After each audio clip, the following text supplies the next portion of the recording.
Hello! If you have a classic transistor radio and are fed up of paying for single-use batteries, then keep watching to see how you can use cheaper and more environmentally friendly rechargeable AA batteries instead.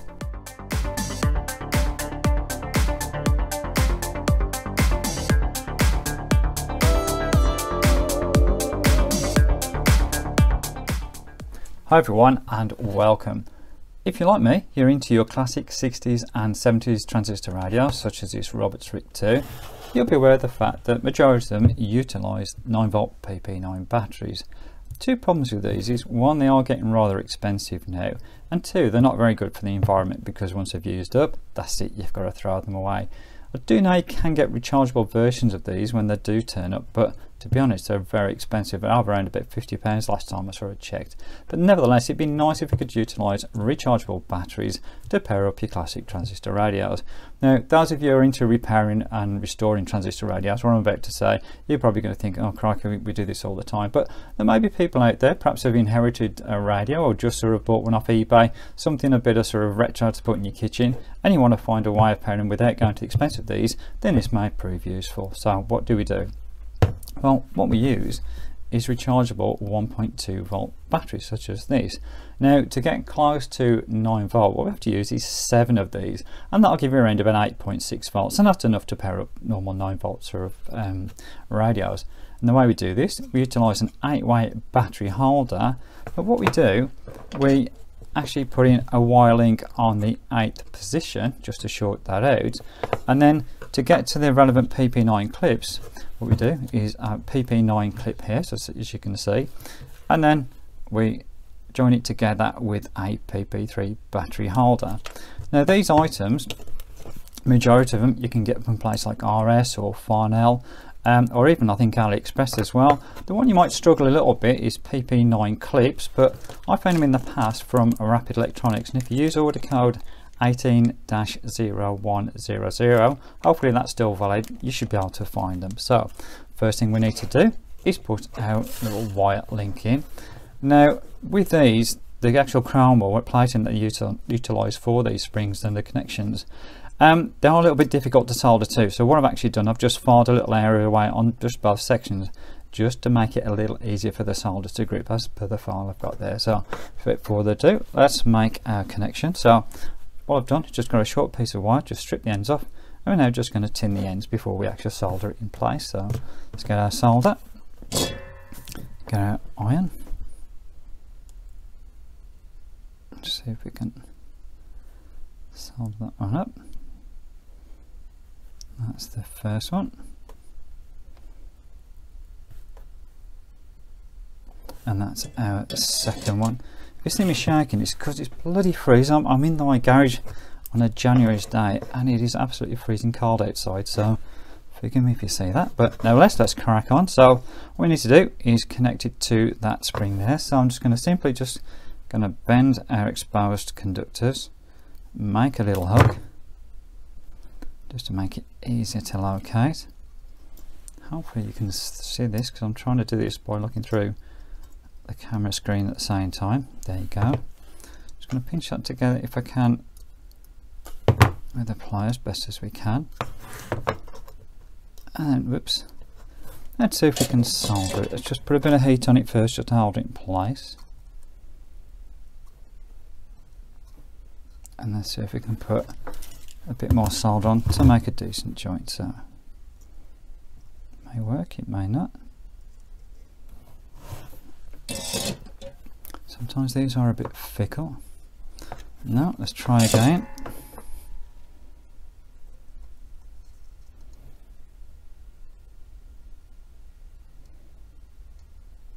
Has that got it? I think that's got it. It's not the prettiest of joints, but it's functional. So we now need to do the same at the other end. It doesn't matter if your wire loop, or your wire link I should say, is a bit long, because it can just simply loop into the area where the battery is. What we can do, in fact, is just use a little bit of flux. That might just help it. So let's just put a little bit on the top there. That might help our cause.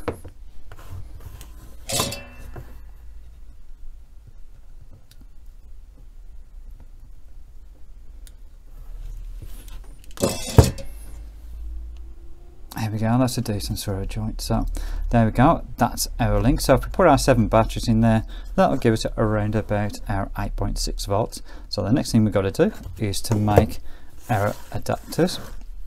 And what we have to do, because we're simulating being the actual battery now with this connection, we have to reverse the actual connections on the PP3 clip. So in other words, we've got the red conductor on the PP9, we'll actually attach the black conductor of the PP3.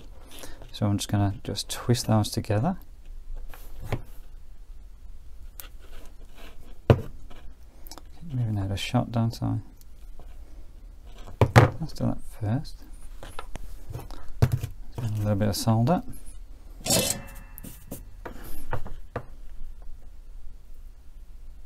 Should have done a couple of these, to be honest. They're easy to do. Don't do the same with the other one.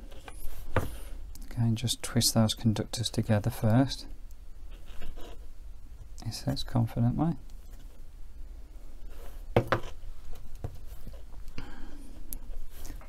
Straight. Oops, too much.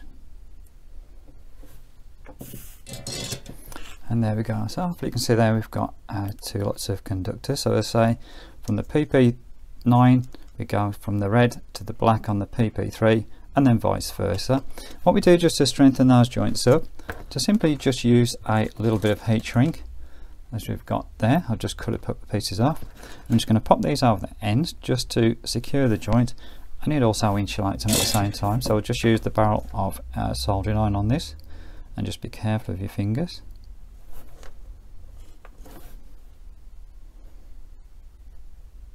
You could use a hot air gun, but to be honest, just use the soldering iron.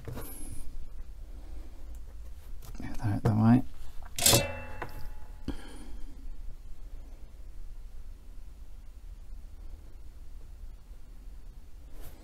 Okay, and then just to give it a little bit more strength, simply just use a nylon tie wrap. Again, these are just available from all the normal places, as I say, RS Farnell's. Maplins might do, because the Maplins are still going online actually. So there's various places, just Google them. In fact, I'm sure Amazon can give you all these items as well. So pull that in tight, just chop the end off. Just neaten those ends off as well. And there you go. So we have our PP3 to PP9 adapter, which is connected on the top, and then we'll insert a little 1.2 volt batteries, and we should see over the place in this little Roberts rig too. So give me a moment and I'll put all the batteries in. Okay, so here we are. Here's our completed assembly. We've got our battery adapter, and then we've also got our battery holder as well, with our 7 NiCad batteries in there. Say NiCad, there could be nickel metal hydroxide, to be honest. I've used nickel metal hydroxide and they last days in a radio such as this. Just to give you a bit more of an idea as well, the assembly is just a little bit smaller than your PP9, so there should be no problem in accommodating this. So without further ado, let's try it out. So I'm just going to take the bottom of this little Roberts. There we go. So there's our original PP9 connector, which will go to the battery. Just going to pop it on now to our little adapter. Just click that in.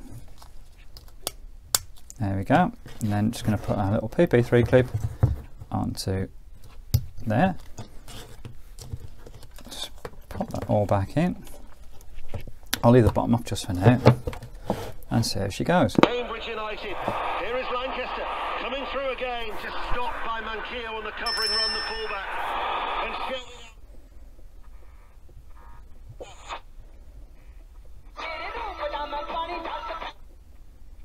driving his way down that. There you go. Works perfectly well on our 8.6 volts. Just another little item for you.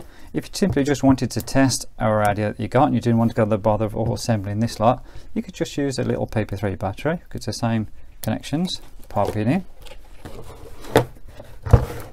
Adrian Clifton has just guided the ball into the bottom.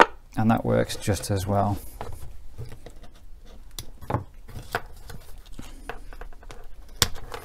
Oh, let's just pop that off. So there you have it. It's just a nice simple solution that provides you with a bit more of an economical way of utilising your radios, and you're doing your bit for the environment as well because you're utilising rechargeable batteries there. So thanks for watching. I always appreciate you guys for stopping by. If you're into classic transistor radios, there's plenty more on my channel. As always, I will catch up with you soon.